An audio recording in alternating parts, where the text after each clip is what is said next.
Recording in progress. Thermodynamics आज हम देख रहे हैं Hess law and Born Haber cycle. ठीक है, सबसे पहले हम ये देखेंगे हेस लॉ क्या है। हेस लॉ, ठीक है भाई। हेस लॉ ये कहता है कि overall change in enthalpy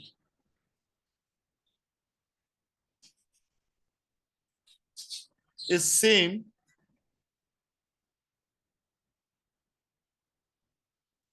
for a product no matter if reaction is direct or indirect.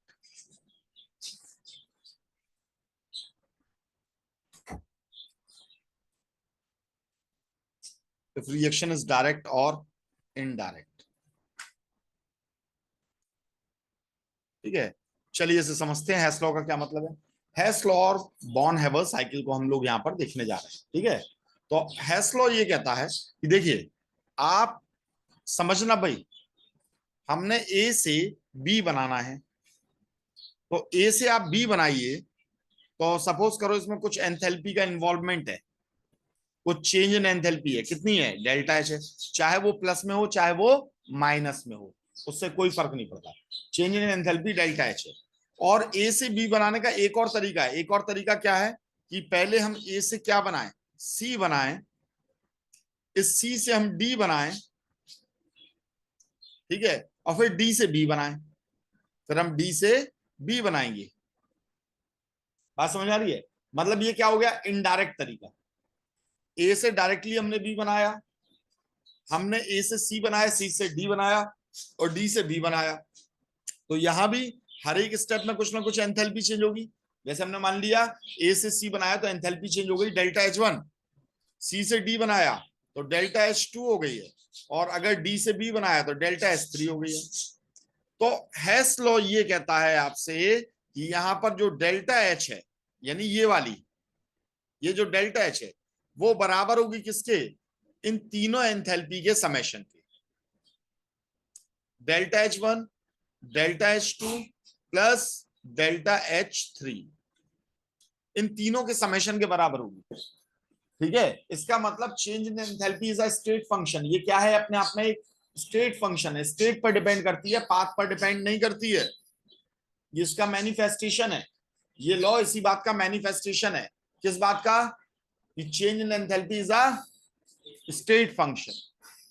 ठीक है, आप किस रास्ते से उसे बना रहे हो उससे मतलब नहीं है, उसमें एंथैल्पी चेंज उतना ही का उतना होगा। जैसे एक छोटे से एग्जांपल से हम यहां पर समझते हैं कि हमने कार्बन लिया और कार्बन के साथ में हमने डायरेक्ट सिंथेसिस कराया, ऑक्सीजन लगाया और क्या बनाया भाई, कार्बन डाइऑक्साइड बनाई। और यहां पर जो एंथैल्पी चेंज आ रहा है, हमने ये कह दिया कि ये आ रहा है delta H is equals to -19 kilo calories. हमने ये बोल दिया, स्टैंडर्ड एंथैल्पी इतनी निकल ली है। अब एक मोल बन रहा है तो हम क्या कहेंगे, इसे हम एंथैल्पी ऑफ फॉर्मेशन भी कह सकते हैं। ठीक है, अच्छा ये रिएक्शन पूरी बैलेंस्ड है तो एंथैल्पी ऑफ रिएक्शन भी हम इसी को कह सकते हैं। और एक मोल कार्बन हम ये कह सकते हैं कि हाँ भाई हम इसे जला रहे हैं, तो जला रहे हो तो इसे एंथैल्पी ऑफ कंबशन भी कह सकते हो। देखो यहाँ तीनों एंथैल्पी एक ही हो गई, हो गई कि नहीं हो गई। अच्छा, इस कार्बन डाइऑक्साइड को बनाने का एक और तरीका है। एक और तरीका यह है कि इस कार्बन के साथ में पहले हम हाफ ऑक्सीजन लगाएं, यानी हमने कम ऑक्सीजन की प्रेजेंस में से जलाया और कार्बन मोनोऑक्साइड बनाई, और उसके बाद में सेकंड स्टेप में हमने फिर से क्या कर दिया, सेकंड स्टेप में हमने यहां पर फिर से हाफ ऑक्सीजन और दे दी। ठीक है, तो इसने किसका फॉर्मेशन कर दिया, कार्बन डाइऑक्साइड का। अब अगर हमने ये कह दिया कि यहां पर delta H is equals to -50 है, समझ में आ रही है बात, तो बताइए कार्बन मोनोऑक्साइड से कार्बन डाइऑक्साइड बनती है तो उसकी एंथैल्पी चेंज क्या हो जाएगी, हो जाएगी कि नहीं हो जाएगी, -40, क्योंकि ये दोनों किसके बराबर है, -90 के बराबर होना चाहिए। Is it clear? इस लॉ को हम कहते हैं Hess law of constant heat summation. क्या बोलते हैं, Hess law of constant heat summation. ठीक है भाई, इसे हम कुछ ऐसे भी डिफाइन कर सकते हैं कि it states that regardless, it states that regardless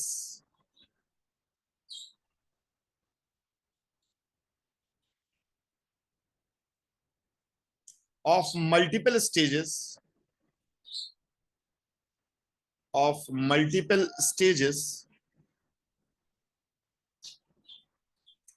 or steps of a reaction,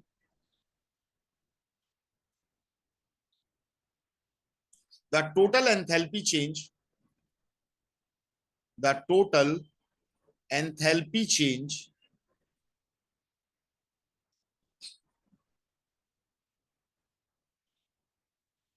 of a reaction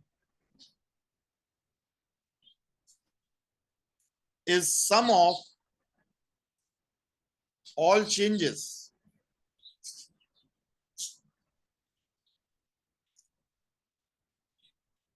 this law is the manifestation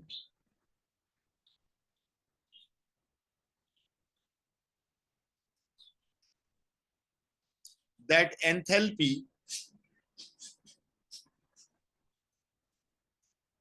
is a state function, ठीक है। ये पाथ फंक्शन नहीं है, स्टेट फंक्शन।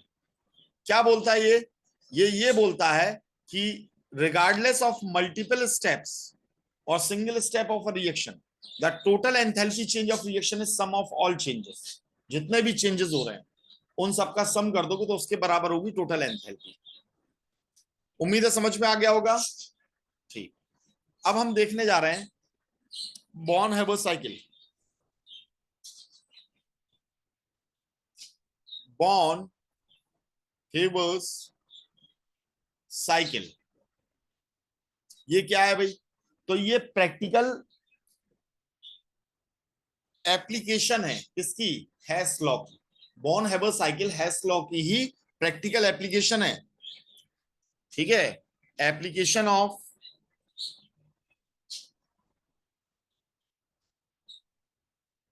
हेस लॉ। देखिए भाई कैसे, देखिए जैसे उन्होंने कहा कि आपने सोडियम लिया और इसे आपने सॉलिड स्टेट में लिया, और क्लोरीन लिया तो क्लोरीन गैसियस स्टेट में होगा नॉर्मल टेम्परेचर्स पे। समझ रहे हैं? ये क्लोरीन को लिया आपने, ठीक है, और इससे आप NaCl का फॉर्मेशन करते हो, वो भी कैसा?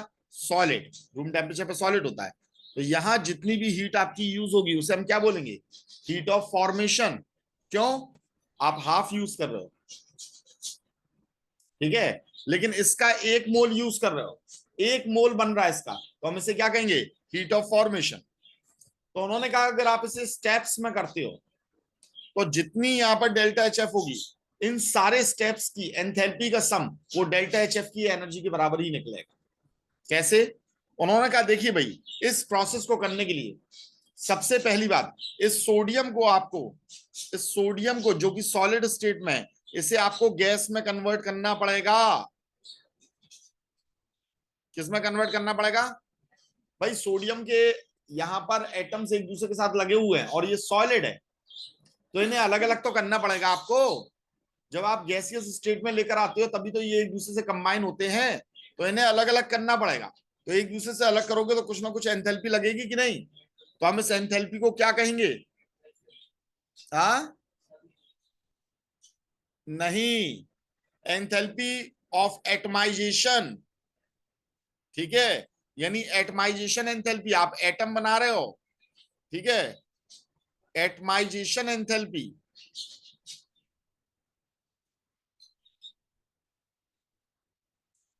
देखो आप इसे उस टर्म्स में अलग करके, गैसियस का मतलब यहां पर ये होता है कि जब एक दूसरे से एटम टच में ना रहे, आइसोलेट हो जाए, और आइसोलेट हो गए तो वो क्या बन गए? गैसियस बन गए। गैसियस मतलब ये होता है कि वो एक दूसरे से जुड़े ना रहे। तो हमने से बोल दिया एंथैल्पी ऑफ एटमाइजेशन, और इसे किससे दिखाया, डेल्टा एच एटमाइजेशन, हमने ये लिख दिया।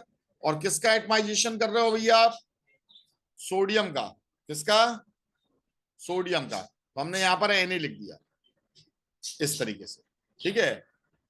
अब यहां देखिए ये क्लोरीन है, क्लोरीन है, तो क्लोरीन कौन सी फॉर्म में है, मॉलिक्यूलर फॉर्म में है कि नहीं है, गैसियस तो है लेकिन ये मॉलिक्यूलर फॉर्म में है, तो इसके भी हमें गैसियस एटम्स को अलग करना पड़ेगा, तो इसीलिए हम इसे क्या बोल रहे हैं, एंथैल्पी ऑफ एटमाइजेशन। अब गैसियस तो है लेकिन एटम के फॉर्म में नहीं है ना, तो एंथैल्पी ऑफ एटमाइजेशन किया हमने किसका, क्लोरीन का, तो अब ये किस में कन्वर्ट हो गया, क्लोरीन गैस में कन्वर्ट हो गया। समझ में आई ये बात। अब Na और Cl को एक दूसरे से जोड़ना है तो आयन भी तो बनना पड़ेगा, तो आयन बनने के लिए सोडियम को क्या करना पड़ेगा, एक इलेक्ट्रॉन को निकालना पड़ेगा भाई, और एक इलेक्ट्रॉन को जब ये कंप्लीटली निकालेगा तो इस एंथैल्पी को हम क्या बोलेंगे, एंथैल्पी ऑफ आयोनाइजेशन, क्या कहेंगे, ठीक है। और क्लोरीन को भी बिल्कुल आपको यही करना पड़ेगा, तो यहां पर ये Na+1 बन गया, और कौन सी फॉर्म में, गैसियस फॉर्म में। क्लोरीन का भी आपको यहां पर क्या करना पड़ेगा बेटा, आयोनाइजेशन करना पड़ेगा, कैसे, एक इलेक्ट्रॉन हम उसे देंगे, तो अब हम इसे आयोनाइजेशन ना कहकर मालूम है हम इसे क्या कहेंगे, electron gain enthalpy, electron gain enthalpy बोलेंगे हम इसे, ठीक है। Cl नेगेटिव गैसियस बन गया। अब ये दोनों एक दूसरे से जुड़ जाएंगे, ये दोनों क्या हो जाएंगे बेटा, एक दूसरे से जुड़ जाएंगे, और जुड़ने के बाद किसका फॉर्मेशन करेंगे, NaCl, और NaCl का कितने का फॉर्मेशन कर रहे हैं, 1 मोल का, और 1 मोल का फॉर्मेशन में जितनी भी एनर्जी निकलती है या आती है, अगर तोड़ते हो तो आपको देनी पड़ेगी, और जोड़ते हो तो निकलती है, इसे हम क्या बोलते हैं, लेटिस एंथैल्पी बोलते हैं, क्या बोलते हैं, लेटिस एंथैल्पी बोलते हैं, ठीक है। तो कुल मिलाकर अब हम यहां पर क्या कह सकते हैं, वही हेस लॉ को लगाएंगे, एंथैल्पी ऑफ फॉर्मेशन किसके बराबर है, एंथैल्पी ऑफ एटमाइजेशन किसका, Na का, प्लस एंथैल्पी ऑफ आयोनाइजेशन किसका भाई, Na का, ठीक है, सोडियम का, प्लस एंथैल्पी ऑफ एटमाइजेशन किसका, क्लोरीन का, प्लस इलेक्ट्रॉन गेन एंथैल्पी, ठीक है, और प्लस लेटिस एंथैल्पी। जब इन सभी को आप जोड़ दोगे, अब जो माइनस में आएगा तो उसे आप वैसे साइन के हिसाब से सॉल्व करोगे तो वो घटेगा भी इसमें से, ठीक है। इन सबका आप समेशन कुल मिलाकर करते हो तो वो एंथैल्पी ऑफ फॉर्मेशन के बराबर होता है। अब इसमें होता क्या है, इसमें देखिए कितनी क्वांटिटीज हैं, 1 2 3 4 5 और ये 6। अगर आपकी 5 क्वांटिटीज आपको पता चल जाए, इफ 5 क्वांटिटीज आर नोन,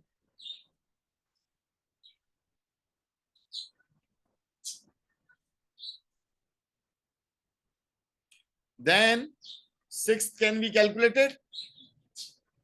छठवें को हम कैलकुलेट कर सकते हैं कि नहीं, समझ में आ गई बात। और इसके साथ ही आपकी थर्मोकेमिस्ट्री भी खत्म हुई, ठीक है, समझ में आई ये बात। थर्मोडायनेमिक्स आपका ये चैप्टर खत्म हुआ। अब हम कुछ एक क्वेश्चंस इसके ऊपर लगाते हैं, ठीक है भाई। क्वेश्चन किस टाइप के आते हैं किस टाइप के नहीं आते हैं, जरा उस चीज को देखते हैं। चलिए पहला क्वेश्चन देखते हैं।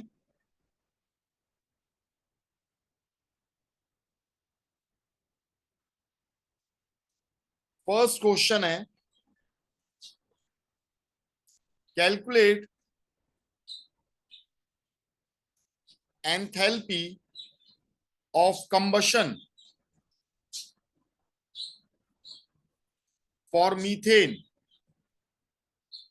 मतलब आप मीथेन को जला रहे हो और उसकी एंथैल्पी ऑफ कंबशन आपको पता करना है, और आपको दिया क्या क्या है, given that enthalpy for formation enthalpy for formation, आपको फॉर्मेशन की एंथैल्पी दी है किसके, CH4 की, और किसकी, CO2 की, और किसकी, H2O की।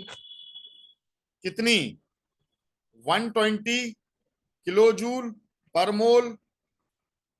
दूसरी दी है -200 किलो जूल पर मोल,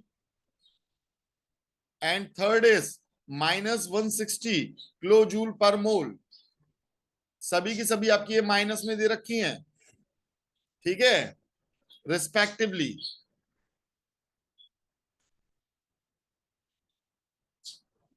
तो क्या आप इसे कर सकते हैं, बोलिए भाई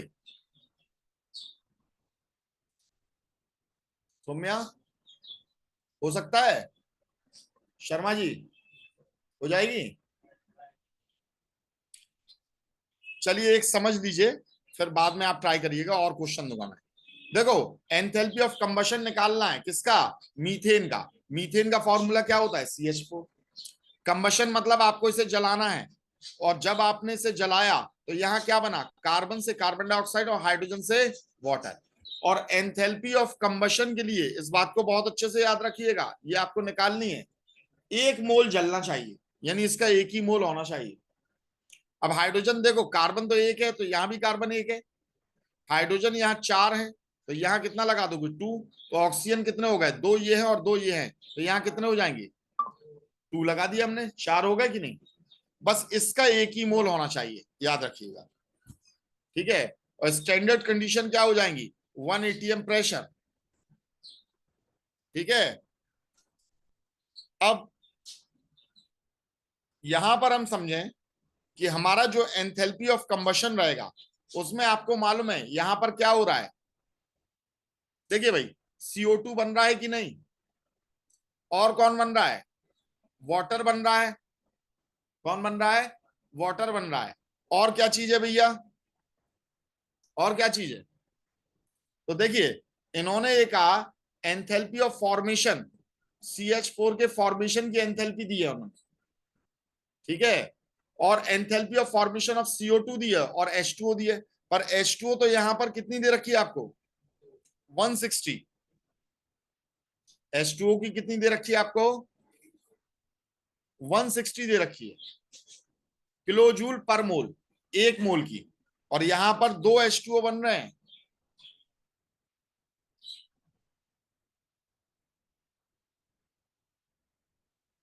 ठीक है।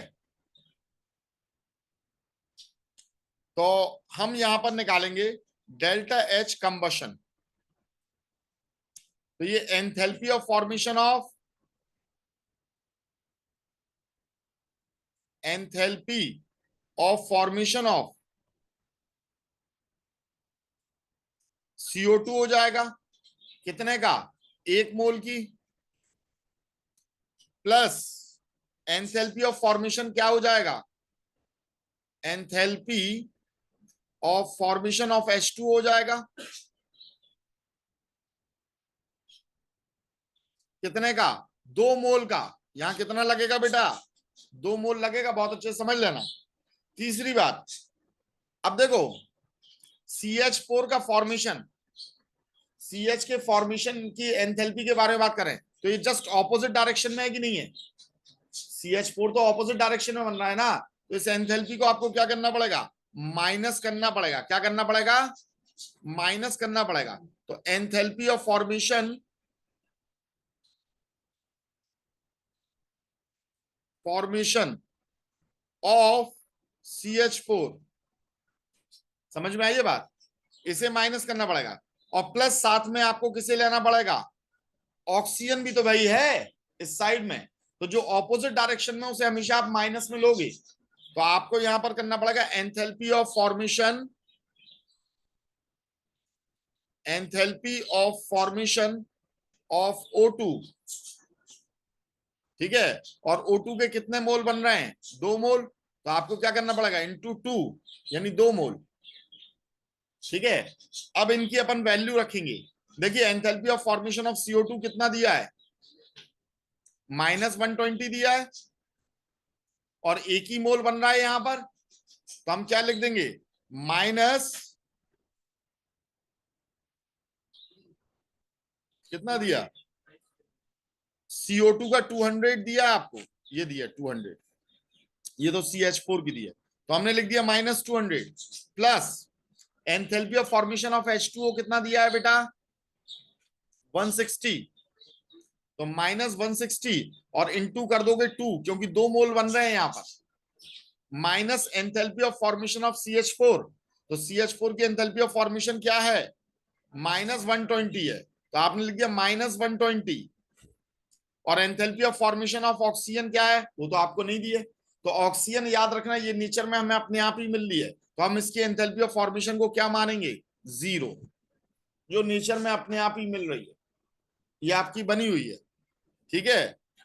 अब देखिए भाई यहां पर क्या हो जाएगा, ये -200 है और ये 16 2 जा 32, तो ये हो जाएगा -320, और ये कितना हो जाएगा? माइनस माइनस प्लस 120 हो जाएगा, ठीक है। तो कुल मिलाकर अगर आप इसे जोड़ दोगे तो 20 में से ये 20 गए, ठीक है भाई, और ये 200, तो यहां पर ये कितना हो गया? 400, तो -400 किलो जूल पर मोल, ये आपका आंसर आ गया। समझ में आ गई बात? नहीं आई? ठीक है, एक और क्वेश्चन देखते हैं थोड़ा और अच्छे से इस कॉन्सेप्ट को समझने के लिए।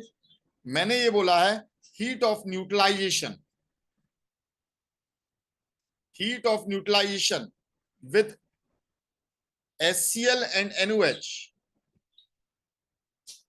इज कितनी होती है?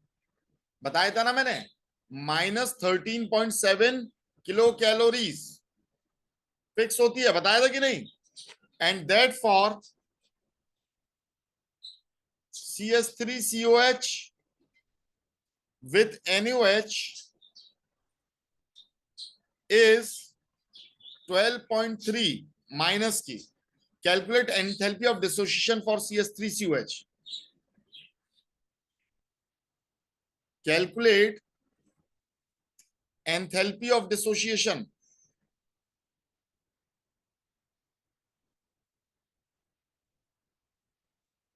For CH3COH। अब इसे समझिएगा, मैंने आपसे क्या कहा था? मैंने कहा था कि कभी भी एक स्ट्रॉन्ग एसिड और एक स्ट्रॉन्ग बेस, ठीक है, ये स्ट्रॉन्ग एसिड है, ये कैसा है? स्ट्रॉन्ग बेस है, ये कभी भी अगर आपके मिलते हैं तो ये आपके क्या बना रहे हैं? Salt and water. और यहां जो एंथैल्पी निकलती है वो हमेशा कितनी होती है? -13.7 किलो कैलोरीज होती है, इतनी बताई थी ना, ठीक है। इनकी फॉर्म भी लिख दीजिएगा, ये एक्वस है, ये भी कैसा होता है? एक्वस लेते हैं, ठीक है। ये कैसा बनता है? ये भी सॉल्यूशन के अंदर बन रहा है, एक्वस, और ये H2 आपका कौन सी फॉर्म में? लिक्विड फॉर्म में, ठीक है। पर जब मैंने कहा था कि अगर आप यहां पर वीक एसिड ले लेते हो, क्या ले लेते हो? वीक एसिड को ले लेते हो, तो ये क्योंकि पूरा नहीं टूटता है, पूरा एक इक्विवेलेंस नहीं टूट रहा है, और अगर ये एक इक्विवेलेंस नहीं टूट रहा है तो ये इतनी एनर्जी रिलीज नहीं करेगा। CH3CONA बनाया और प्लस H2O, ये लिक्विड हो गया, ये आपका एक्वस फॉर्म में हो गया, ये आपका कैसा फॉर्म में? एक्वस फॉर्म में, और ये भी कैसा है? एक्वस फॉर्म में। और यहां पर वो एंथैल्पी कह रहा है, कितनी कह रहा है? -12.3।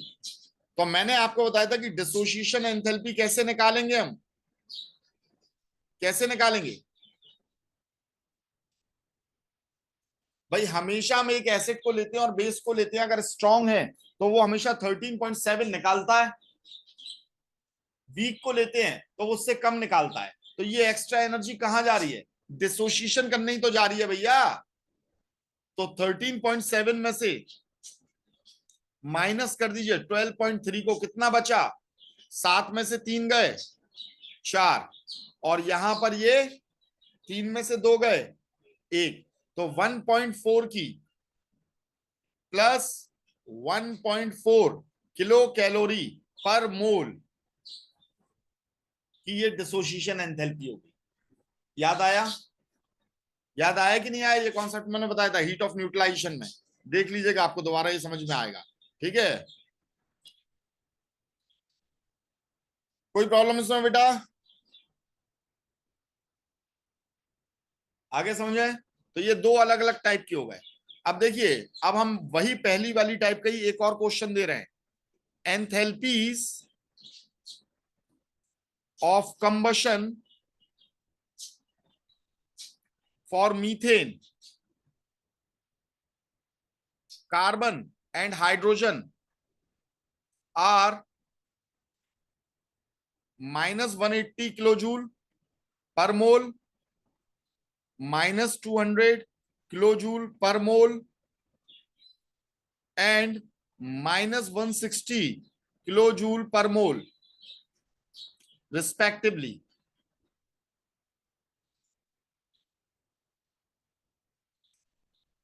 Calculate enthalpy of formation,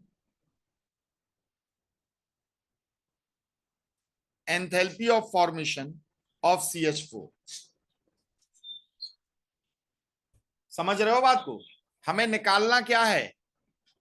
क्या निकालना है भाई? Enthalpy of formation of CH4। और फॉर्मेशन कैसे होता है सौम्या? फॉर्मेशन कैसे होता है? तो कॉन्स्टिट्यूएंट एलिमेंट से। किससे? तो हम किसे बना रहे हैं? CH4 को बना रहे हैं। CH4 इस टेम्परेचर पर कौन सी स्टेट में होता है? गैसियस स्टेट में होता है। हम किससे बनाएंगे? कार्बन से। और प्लस किससे बनाएंगे? हाइड्रोजन से बनाएंगे। हाइड्रोजन की मॉलिक्यूलर फॉर्म H2 होती है। हाइड्रोजन इस स्टेट में कैसा होता है? गैसियस। और कार्बन को हम कैसा लेते हैं? सॉलिड लेते हैं, ग्रेफाइट के फॉर्म में, मैंने आपको बताया था। ठीक है। अब देखो, एंथैल्पी ऑफ फॉर्मेशन हमें पता करना है, और अगर आपको एंथैल्पी ऑफ फॉर्मेशन पता करना है तो इसका हमेशा एक ही मोल बनना चाहिए। ठीक है। अब यहां हाइड्रोजन 4 है तो इसके आगे क्या लगा लोगे? 2 लगा लोगे। कोई प्रॉब्लम इसमें? समझ में आई बात? अब वो एंथैल्पी ऑफ कंबशन आपको दे रहा है। वो कह रहा है अगर हम CH4 का कंबशन कराएंगे, समझना बात को, वो ये कहता है कि अगर हम CH4 का कंबशन कराएंगे तो कंबशन की रिएक्शन आप जानते हो, 1 मोल का कंबशन होना चाहिए। क्या बनाएगा? Carbon dioxide. और क्या बनाएगा? H2O। H2O कितने हो जाएंगे? 2 हो जाएंगे। ऑक्सीजन कितने हो गए? 4। तो आगे क्या लगा दोगे? 2। तो ये इसकी वैल्यू उसने दी है, कितनी दी है? -180 किलो जूल पर मोल। ठीक है। दूसरी एंथैल्पी उसने किसकी दी है? कंबशन की। ये तो मीथेन की दी है। दूसरी एंथैल्पी ऑफ कंबशन उसने दी है कार्बन की। तो कार्बन को अगर आप जलाओगे तो वो कैसे जलेगा? क्या बनाएगा? CO2 बनाएगा भाई। एक ही मोल जलना चाहिए। क्या बनाएगा? CO2 बनाएगा। ये तो पूरी बैलेंस है ही है। तो डेल्टा H इसकी वैल्यू कितनी दी है? -200 किलो जूल पर मोल। तीसरी उसने दी है हाइड्रोजन की। उसने कहा कि हाइड्रोजन को लिया और हमने इससे जलाया तो इसने क्या बनाया? H2O। क्या बनाया? अब इसका भी एक ही मोल लगना चाहिए। तो H2 के साथ में एक O लगना चाहिए। यहां तो 2 O हैं, तो आगे हम क्या लगाते हैं? हाफ। तो यहां एंथैल्पी ऑफ कंबशन उसने किसकी दे रखी है? हाइड्रोजन की दे रखी है कि वो कितनी होती है? -160 होती है। कितनी होती है? -160 होती है। कोई प्रॉब्लम इसमें? अब देखो, इन तीनों रिएक्शंस को हमें इससे रिलेट करना पड़ेगा। ये आपको क्यों दिए? फालतू में नहीं दिए। आप देखो, कार्बन इस साइड है कि नहीं है? यहां कार्बन इस साइड है, हाइड्रोजन इस साइड है। बिल्कुल हाइड्रोजन इस साइड है। सेम साइड ढूंढिए। बस यहां हाइड्रोजन कितने हैं? 2। और यहां कितना है? 1। तो हमें इसे पूरे को मल्टीप्लाई कितने से करना पड़ेगा? 2 से करना पड़ेगा। बात समझ आई है? तो यहां पर इसकी एंथैल्पी में भी क्या हो जाएगा? 2 का मल्टीप्लाई हो जाएगा। अच्छा, अब देखो CH4 कहां है? Product side. और यहां कहां है वो? Reactant side. तो इस रिएक्शन को हमें क्या करना पड़ेगा? पलटना पड़ेगा, उल्टा करना पड़ेगा बेटा। क्या करना पड़ेगा? कैसे करोगे? तो उल्टा करके लिख दो भाई। CO2 plus 2H2O gives 2O2 plus CH4। नहीं आई समझ? तो यहां पर डेल्टा H की वैल्यू क्या हो जाएगी? +180 हो जाएगी। यहां पर -180 थी तो ये क्या हो जाएगी? +180। तो हमने इसे क्या कर दिया? रिवर्स। क्यों कर दिया? ये रिएक्टेंट साइड है जबकि यहां ये प्रोडक्ट साइड है। समझ में आ गई बात? नहीं आई है? ठीक है। अब एक काम करते हैं कि इन रिएक्शंस को, जितनी भी ये रिएक्शंस हमने लिखी हैं, इन सब रिएक्शंस में हम जो चीज आपकी कॉमन होती है उसे हम काट देते हैं, इन रिएक्शंस को। अब देखो इसे तो हमने रिवर्स कर दिया था ना, तो इसे हटा दो, ये ऊपर वाली को आप हटा दीजिए, क्योंकि आपने इसे क्या कर दिया है, रिवर्स करके नीचे लिख दिया है। रिवर्स करके क्या लिख दिया है, क्या कर दिया भाई, ठीक है। अब इस वाली रिएक्शन को खाली तुम हटा देना, बाकी सारी रिएक्शंस को हमें यहां पर देखना है, बाकी सभी रिएक्शंस को हमें यहां पर देखना है भाई। क्या हो जाएगा, देखिए भाई,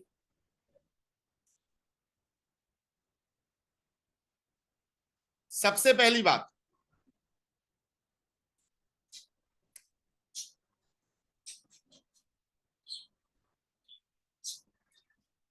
ये है कार्बन डाइऑक्साइड, तो यहां पर है कार्बन डाइऑक्साइड, कैंसिल हो गया। रिएक्टेंट और प्रोडक्ट साइड में जो चीजें कॉमन है उसे आपको कैंसिल करना है, ठीक है।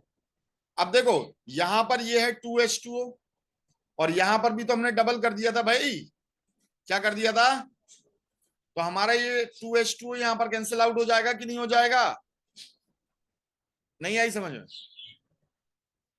हो गया कि नहीं हो गया, बोलो भाई, ठीक। अब यहां आ जाइए, यहां पर हमारा O2 है, यहां पर कितना है, 2O2 है, पर ये भी तो देखिए, यहां पर ये क्या है, 2 लगाया, तो आधे में 2 का मल्टीप्लाई करोगे तो 1 हो जाएगा कि नहीं, तो 1 O2 ये हो गया, 1 O2 ये हो गया, तो ये O2 भी इस 2O2 से कट गया कि नहीं कट गया। अब इतने मोहल्ले में क्या क्या बचा है ये देखिए आप, क्या क्या बचा है, तो ये एक बचा है कार्बन, प्लस क्या बचा है, और हाइड्रोजन, कितने, 2H2, और इस मोहल्ले में क्या बचा है भाई, CH4 बचा है। यानी ये ऊपर वाली रिएक्शन आ गई कि नहीं आ गई, दिख रही है, ये ऊपर वाली रिएक्शन के जैसी हो गई कि नहीं हो गई, हो गई कि नहीं। तो हमें यहां पर क्या करना है अब, तो इसे जोड़िए, इसे जोड़िए, और इसे भी क्या कर दीजिए, इससे जोड़ दीजिए, बस सीधी सिंपल बात है, ठीक है। तो यानी हमें क्या करना है, ये जो रिवर्स कर दिया है, याद रखना इसे अपन ने रिवर्स किया है, इसे अपन ने रिवर्स किया है, तो यहां पर हम क्या करेंगे भैया, जोड़िए जरा, 160 इंटू 2 कितना हुआ, -200, 16 दूनी 32, -320 प्लस 180, कितना आंसर निकल कर आया, ये हो गया 520, और 520 में से 180 को माइनस कर दिया, कितना बचा, 0, 12 ये गए तो कितना बचा, 4, और ये कितना बचा, 3, तो -340 किलो जूल पर मोल, ये निकल कर आया CH4 की एंथैल्पी ऑफ फॉर्मेशन। समझ में आई है बात, कैसे किया अपन ने,